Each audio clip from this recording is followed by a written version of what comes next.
Welcome to the Selfish Griever podcast. Oh man, today's episode is, something I've really thought about whether I should even be speaking about or not, to be quite honest. I spend a lot of time thinking, journaling, meditating about what I should talk about here in this space. I like to feel like I'm coming here with something constructive that's helpful. But the truth is that there's a lot of things that I myself am still working through. There are things that are messy in a grief journey, emotionally, spiritually. I'm somebody who likes to have answers, clear-cut answers that I can hold on to that give me safety. And there are some things that I think we have to accept we may never have absolute answers to before we cross the veil. And this really came up for me strongly last week. There's an account that I follow on Instagram, and they're doing a promotion for drowning prevention and safety.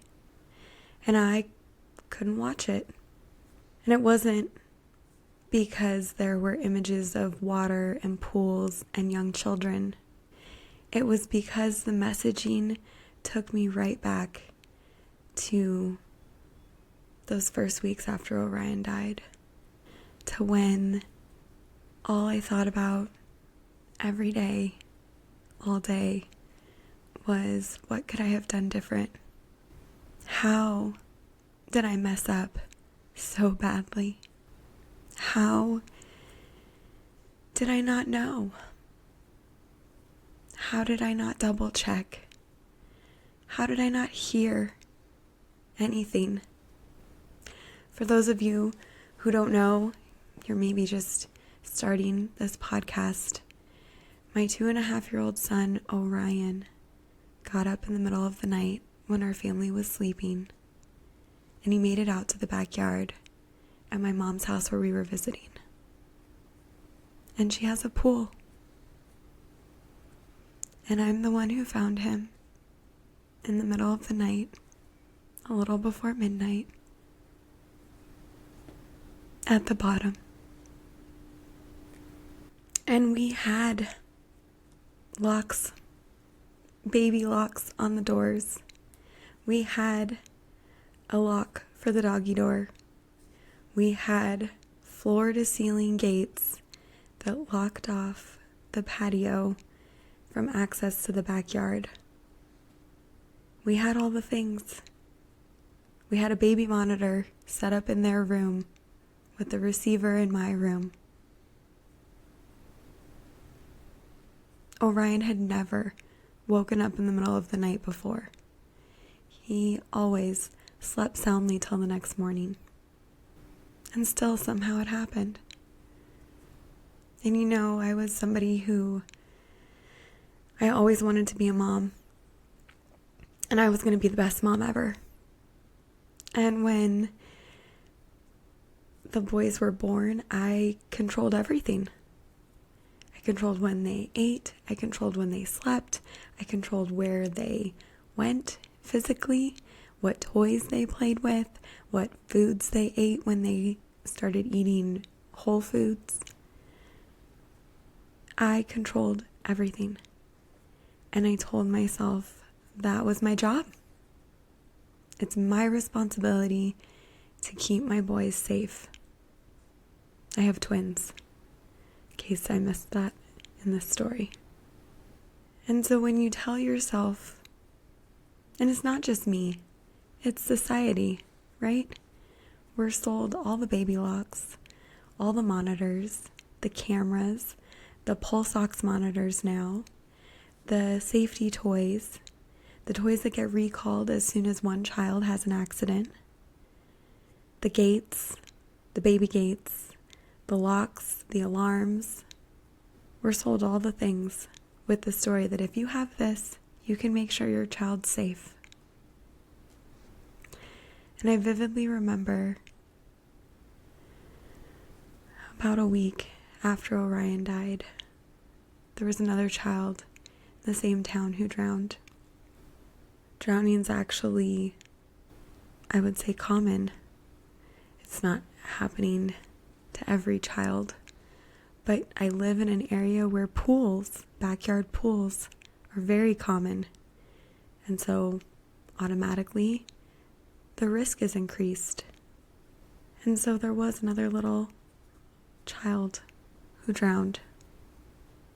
And somebody who's close to my family posted a comment on the Facebook post about the death, saying, "We can do better. This shouldn't have happened." And I don't know if you've had this, but I have experienced on my grief journey these moments that incite pure rage, blinding rage in me, that give way to an absolute clarity. And this was one of those moments, because that comment implies that mom, and also me by extension, we're not doing enough, that we failed.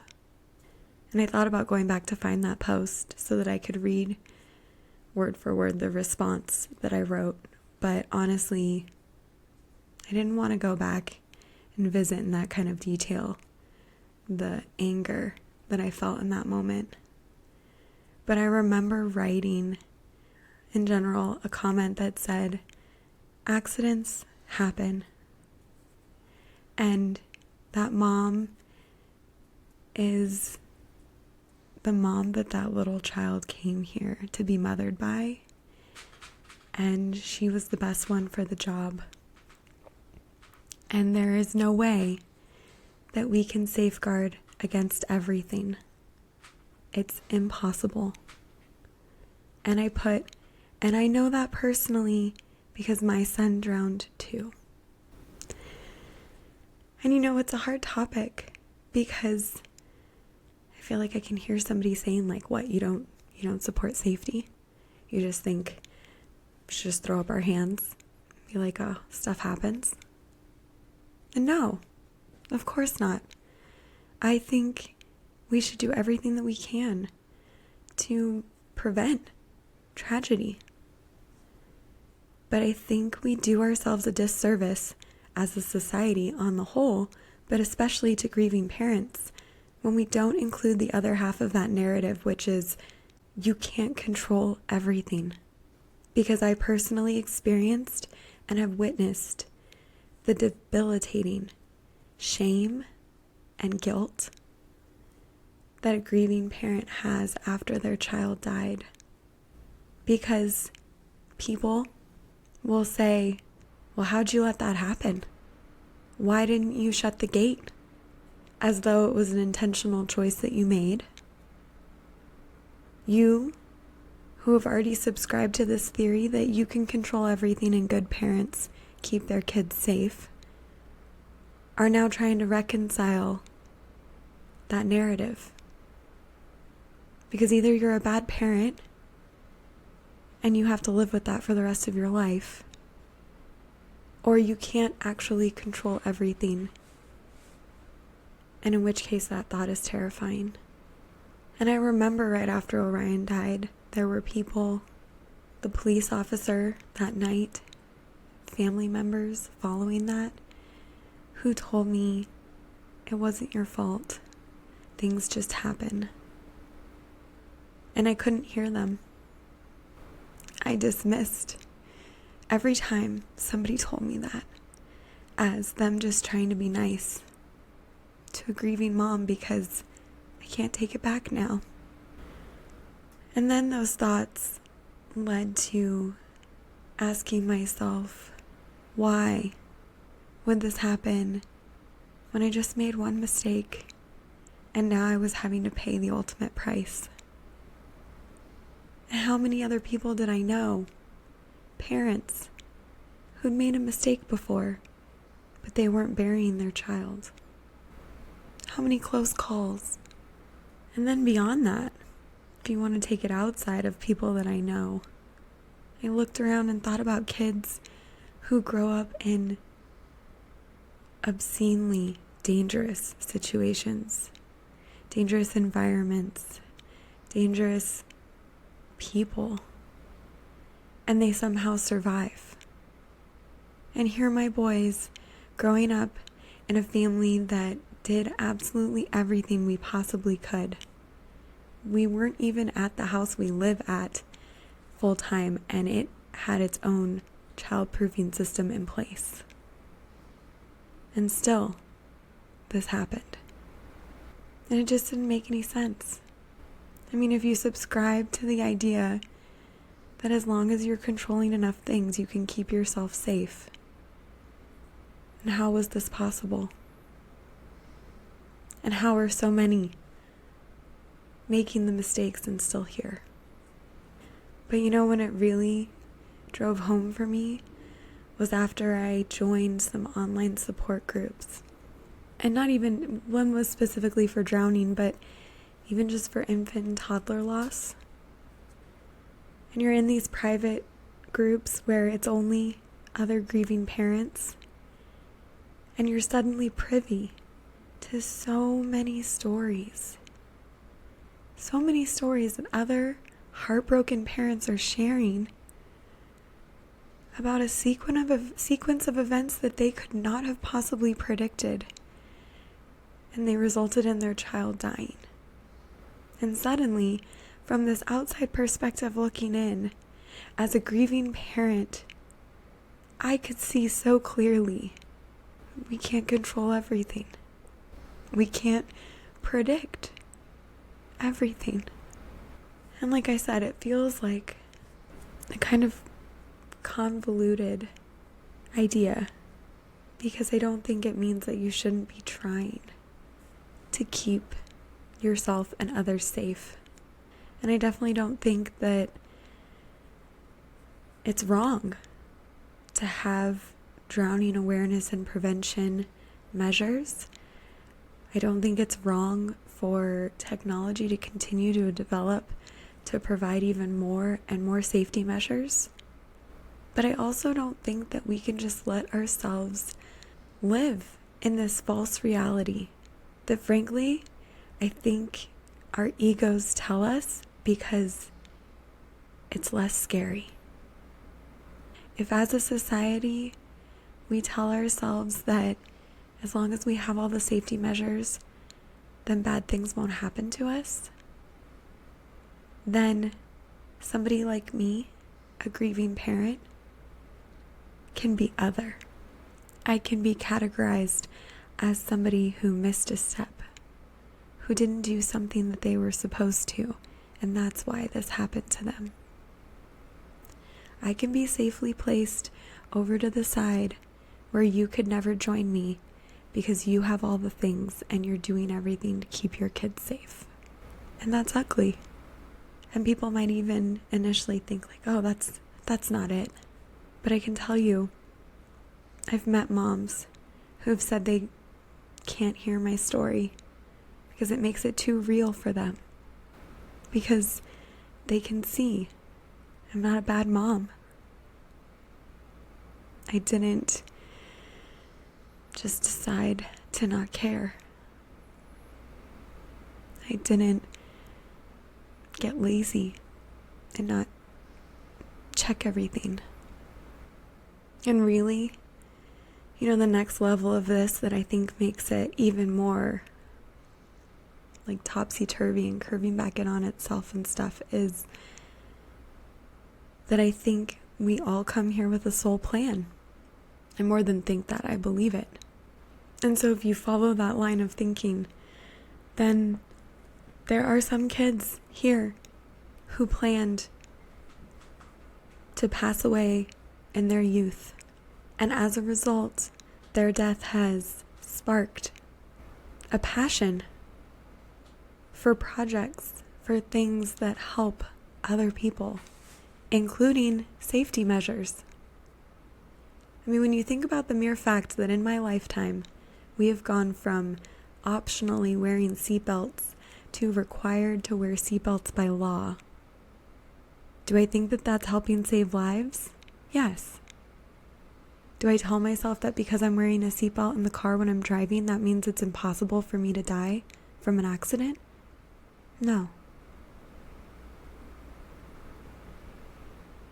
And do I think that that initiative became a reality after the result of many deaths in car accidents that people said could have been prevented had they been wearing a seatbelt? Yes. But do I really believe that that means that Orion's death would have been prevented, that he'd still be here had one more gate been shut, had one more lock been turned? No. No. I believe that if it hadn't have been that way, it would have been another way. I believe that we can't circumnavigate our soul's ultimate plan. I believe that where I am right now, in this moment, is where I'm meant to be, and that I wouldn't be here if Orion hadn't died. And I can honestly say that the shame and the guilt that I was carrying around was not serving me, because there's nothing you can do about shame and guilt in that scenario except for let it go. You can't go back. You can't undo what was done. And really, I believe you absolutely can't keep telling yourself that if only you had been there, if only you had known somehow, that then your loved one wouldn't have died. And I think that I'm meant to be here saying this because maybe as a grieving mom you can hear it from me. Maybe you can finally hear something that I'm sure you've been told before, but it wasn't your fault. You didn't cause this. You couldn't have stopped it. You don't deserve to carry guilt with you for the rest of your days. You don't deserve to have fear of telling anybody that you're a mom or a dad who has a child that died. I remember those days when I carried shame at the thought of telling somebody that, because I saw myself as lesser than, as the downgraded option of moms, and that wasn't true. And it's not true for you. And if there was somebody else that was involved in whatever transpired, I can't know, but I can imagine that it would be really hard to forgive them. But if you can really get to a place where you can honestly ask yourself, did they know? Did they really know what was going to happen? And they did it anyway? That's the question I had to ask myself a lot when I was trying to decide whether I should be guilty. Did I know? Did I know that Orion was going to get up out of bed? Did I know that he was going to go check the doggy door? Did I know that the gate was either potentially left open just wide enough for him to squeeze through, or else that he had now developed a new skill of being able to move this heavy wrought iron gate on his own? Did I know that I was so tired that I wasn't going to hear anything? And more importantly, if I can't answer any of those questions for myself, then I would ask myself, Whitney, if you had known any of those things, Would you have done something differently? And I absolutely, in my heart, 100% know the answer to that is yes. If I had known, I would have done something differently. And that, of course, only addresses the issue of guilt. Because like I said before, I honestly believe that even if I had done something differently, that maybe Orion wouldn't have drowned. But I think he would have passed away in some other way. Because I really believe that nobody dies before their time. Much like we don't have control over everything in terms of preventing tragedy. I don't believe that I have cosmic control to end someone's life before it's meant to be ended. And that's a whole other very different topic that gets in much deeper, but I will leave it at that I don't believe that I could have prevented Orion's death indefinitely. And I'm coming on here to say this as one grieving parent to another, because I hope that you can hear what I'm telling you right now and that you can find some peace.